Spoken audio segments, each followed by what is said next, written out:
আসসালামু আলাইকুম, আমি নাইম দক্ষিণ কোরিয়া থেকে সবাইকে স্বাগত জানাচ্ছি আমার ইউটিউব চ্যানেল নাইমিলিতে। যদি চ্যানেলটা ভালো লাগে তাহলে চ্যানেলটা সাবস্ক্রাইব করে পাশে থাকা বেল আইকনটা ক্লিক করে রাখবেন।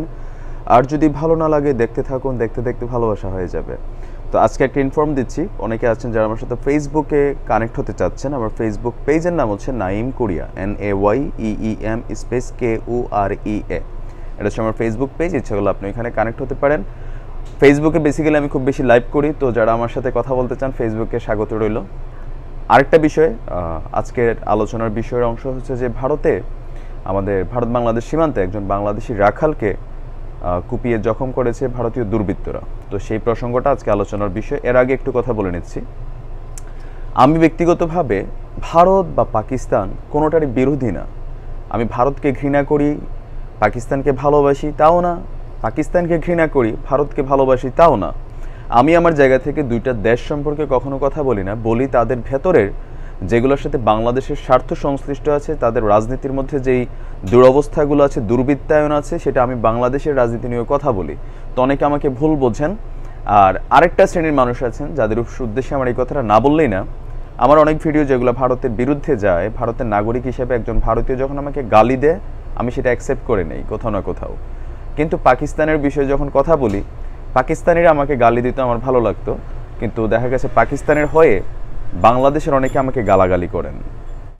তো আমি আসলে এটার মর্মটা বুঝি না যে আপনি একজন বাংলাদেশি হয়ে কেন আপনি আমাকে গালি দিচ্ছেন। হতে পারে পাকিস্তানকে আপনি ভালোবাসেন, আমার কোনো কথা হয়তো আপনার পছন্দের দেশ বা পছন্দের নেতার বিরুদ্ধে যাচ্ছে। তো আপনি একজন বাঙালি ভাই হিসেবে আবার আপনি মুসলমান দাবি করেন। অনেকে ইসলামের জন্য যারা পাকিস্তানকে ভালোবাসেন, তো আপনার আইডিওলজি বা আপনার আদর্শটা কি আসলে এমন হওয়া উচিত? প্রশ্নটা আপনার কাছে। যদি আপনি শিক্ষিত মানুষ হয়ে থাকেন তাহলে আমার কথাটা বুঝবেন। আর আমি আশা করি আমার চ্যানেল যারা দেখেন সবাই শিক্ষিত মানুষ। তো ভদ্র মার্জিত কমেন্ট করবেন, ব্যবহারে বংশের পরিচয় সেটা খেয়াল রাখবেন। যে না একটা ফেক আইডি, গুগল আইডি, ছবি নাই, কে কোথায় কমেন্ট করলে হয়তো খুঁজে পাবে না। তারপরও আপনি আপনার নিজের কাছে খেয়াল রাখবেন যে আপনি আসলে কতটুকু ভদ্র সুশিক্ষিত মানুষ। প্রসঙ্গ হচ্ছে ভারত বাংলাদেশ সীমান্ত। এইবার সীমান্তটা হচ্ছে আপনার সাতক্ষীরা জেলা, আমাদের যেটা আছে বাংলাদেশের সাতক্ষীরা জেলায় আপনার ভারত এবং বাংলাদেশের মাঝে সীমান্তর কাঁটাতার বা প্রাচীর না থাকলেও আপনার সীমান্ত আছে। তো সেই সীমান্তের আপনার সদর উপজেলার কুশখালী ইউনিয়নের ছয়ঘরিয়া যে সীমান্ত আছে, সেইখানে ভারতের দুবলাচর এলাকায় এই খোকন নামে যে যুবকটির ছবি আপনারা দেখছেন, তাকে ভারতীয় দুর্বৃত্তরা কুপিয়ে জখম করে। এখন প্রশ্ন হচ্ছে যে খোকন তাহলে ভারতের দুবলাচরে গিয়েছে কেন? যেহেতু সারা বাংলাদেশ জুড়ে ভারতের সাথে আমাদের যে সীমান্তগুলো আছে, ভারত আমাদের বন্ধু প্রতিবেশী দেশ হলেও সীমান্তে কোথাও না কোথাও বন্ধুত্বের জায়গাটা সেখানে অন্যরকম হয়ে যায়। আর এর পিছনে যে আমাদের বাঙালিদের একদম দোষ নেই তা না। এখন দোষের অংশটা হচ্ছে যে সীমান্তবর্তী এলাকাগুলোতে আপনার কালোবাজারি বা চোরাকারবারি তাদের আসলে যাতায়াতটা হয়। তো এই খোকনও আপনার যে আহত হয়েছে সেও একজন গরু চোরাকারবারি। এখন সে কিন্তু প্রধান না, সে হচ্ছে একজন সৈন্য। আর ওই সৈন্য সামন্তের যিনি প্রধান হচ্ছেন কুশখালী ইউনিয়নের যিনি চেয়ারম্যান আছেন শফিকুল ইসলাম সাহেব। আর তিনি আপনার যেই ঘাটাইল যে গরুর কি বলে ফ্যাক্টরি আছে বা গরুর যে আপনার খামার আছে সেটারও তিনি মালিক। স্থানীয় মানুষদের মতামত অনুযায়ী শফিকুল ইসলামের নেতৃত্বে প্রায়ই আপনার এই সাতক্ষীরা সীমান্ত দিয়ে মানে ছয়গড়িয়া সীমান্ত থেকে ভারত থেকে বাংলাদেশে গরু পাচার করা হয়।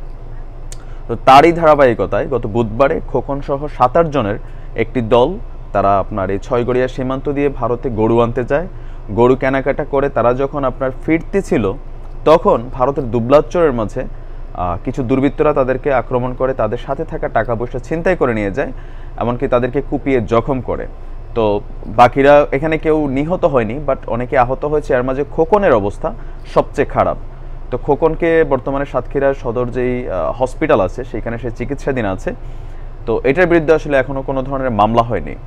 আপনার যে স্থানীয় চেয়ারম্যান আছেন কুশখালীর ইউনিয়ন পরিষদের যিনি চেয়ারম্যান আছেন শফিকুল সাহেব, তিনি বলেছেন না না এটা মিথ্যা কথা, আমি গরু চোরা কারবারির সাথে সম্পৃক্ত না। তো কখনো চেয়ারম্যানরা স্বীকার করেন না। এখন এলাকার মানুষ যেটা বলে সেটা তো অবশ্যই কিছুটা সত্যতা থাকে। আর চেয়ারম্যানরা হচ্ছেন প্রভাবশালী মানুষ। তো যদি তিনি এই ঘটনার সাথে জড়িত থাকেন তাহলে তার বিচার হওয়া উচিত সবার আগে।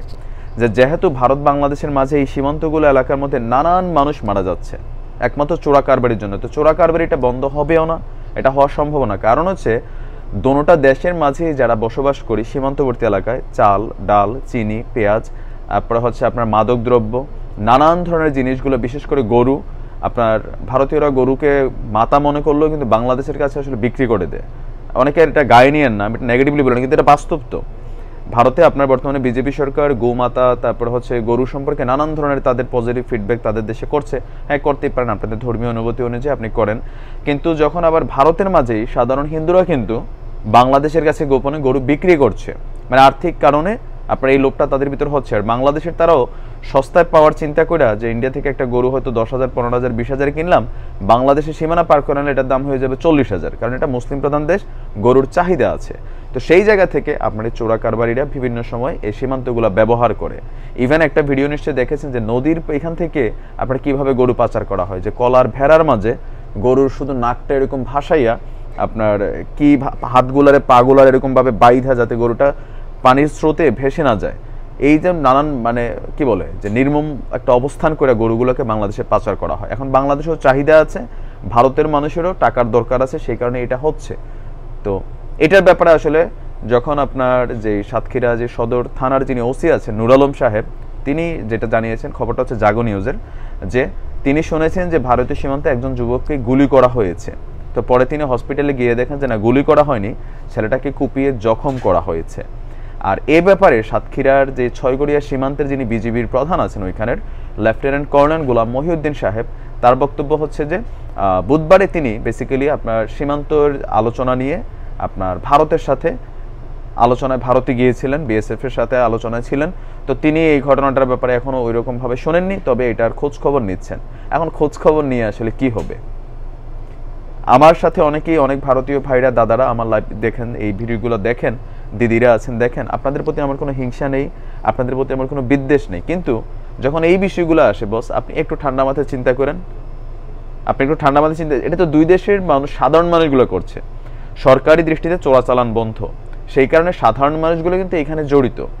তো বাংলা ছবিতে আগে দেখতাম যে আপনার মানে নর্মাল লেভেলের যারা কি বলে যে মানুষ থাকে, তাদের কাছে ভিলেনরা আপনার হয়তো দেখা গেছে হেরোইন বিক্রি করতো, তারপর হচ্ছে পিস্তল বিক্রি করতো, কালোবাজারি করতো, করে আবার পুলিশের ফোন দিত, একটু দূর গেলে কু কু করে সাইরেন দিয়া পুলিশ এসে আপনার হাতে নাতে ধইরা তার অ্যারেস্ট করে ফেলতো। অথবা এইখানে অস্ত্র বিক্রি করতো এক মাথায়, আরেক মাথা দিয়ে অস্ত্র নিয়ে যাওয়ার সময় তারা ওইখানে আরেক দল লোক তার থেকে টাকা পয়সা নিয়ে নিত। তো 2 নাম্বার লাইনে আমি যতটুকু জানি যে সবচেয়ে বেশি 1 নাম্বার কাজ হয়।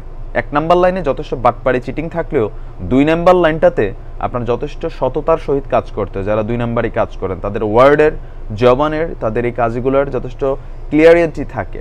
কিন্তু ভারতীয় সীমান্তে বেশ কয়েকবার, কিছুদিন আগে আমি একটা কথা বলেছিলাম যে গরু চোরাচালান কারবারি করতে, ওই যে ভারতের বিএসএফরা বাংলাদেশের সীমান্ত থেকে এসে একটা ছেলেকে গুলি করে নিয়ে যায়, আপনার তার লাশটা পর্যন্ত দেয়নি। তো এই ধরনের ছোট ছোট কর্মকাণ্ডগুলো যখন সীমান্তবর্তী যতগুলা ঘটনা আছে, সেইখানে আমি একটু হতাশ হই, ভারতের প্রতি আমার একটু আসলে বিদ্বেষমূলক মেন্টালিটি বা রাগ হয় যে ভারতের যারা রাজনীতিবিদ আছেন, ইতিহাস সাক্ষী কইরা কইরা তারা আপনার ইন্ডিয়ান টাইমস, তারপর হচ্ছে যে আপনাদের যে বড় বড় প্রেস মিডিয়াগুলো আছে, ইভেন আমাদের বাংলাদেশের বড় বড় যে প্রেস মিডিয়াগুলো আছে, আমাদের বড় বড় রাজনৈতিক নেতারা আছে, তারা বাহবা দেয়, তালি দেয় যে ইতিহাসের সর্ব ভালো সময় ভারত বাংলাদেশের এখন।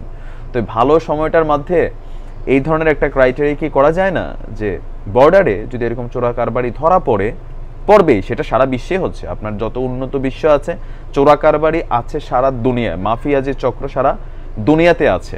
তো কিন্তু মানে বাংলাদেশ ভারতের মাঝে যখনই কোনো চোরা কারবারি সংগঠিত হয়, কোনো বাঙালি যুবক যখন সেখানে যায়, তাকে গুলি করে মেরে ফেলা হয়, তাকে ধরে নিয়ে যাওয়া হয়, তাকে কাঁটাতারে ঝুলিয়ে দেওয়া হয়।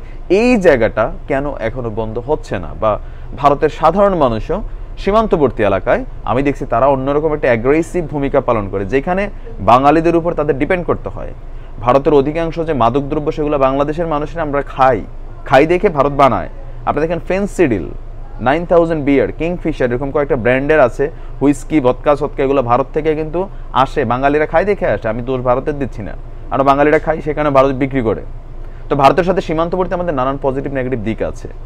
তারপরেও এই ধরনের কার্যক্রমগুলোকে আপনি আসলে কতটুকু যৌক্তিকভাবে নেন? চোরাকারবারীরা পেটের দায়ে চোরাকারবারি করে, তো সেইখানে তাদেরকে মেরে ফেলা, হ্যাঁ আপনি তাকে অ্যারেস্ট করতে পারেন, তাকে আইনি শৃঙ্খলার মাধ্যমে বা আইনি প্রসেসিংয়ের মাধ্যমে আপনি তাকে শাস্তি দিতে পারেন, বা বাংলাদেশের প্রশাসনের কাছে তুলে দিতে পারেন, তারা শাস্তিটা যাতে করে নিশ্চিত করার জন্য আপনারা কোনো প্রসেসিং করতে পারেন। বাট এইভাবে মেরে ফেলা, লাশ নিয়ে চলে যাওয়া, আজকে আপনার দেশের একজন মানুষের সাথে হইলে আপনি সেটা বুঝবেন যে কেন আমার খারাপ লাগে। বাংলাদেশে এই পর্যন্ত বিজিবির হাতে কতজন বিএসএফ বা ভারতীয় নাগরিক নিহত হয়েছে তার কোনো তথ্য আমার কাছে নাই যে গত 2, 4, 5 বছর এরকম হয়েছে কিনা, কিন্তু কতজন বাঙালি নিহত হয়েছে আপনি একটু খবর নিয়ে দেখবেন। তো যাই হোক, ভালো থাকবেন, সুস্থ থাকবেন। আমার কথাগুলো শোনার সময় সাধারণ মানুষ হিসেবে শুনতে হবে, কোনো দলের, কোনো দেশের, কোনো নেতার, কোনো ব্র্যান্ডের চশমা যদি আপনি পড়েন আমার কথাগুলো আপনি বুঝবেন না। যদি ভালো লাগে চ্যানেল সাবস্ক্রাইব করে পাশে থেকে বেল আইকন ক্লিক করবেন। আজ এ পর্যন্ত বিদায় নিচ্ছি। আসসালামু আলাইকুম রহমতুল্লাহ।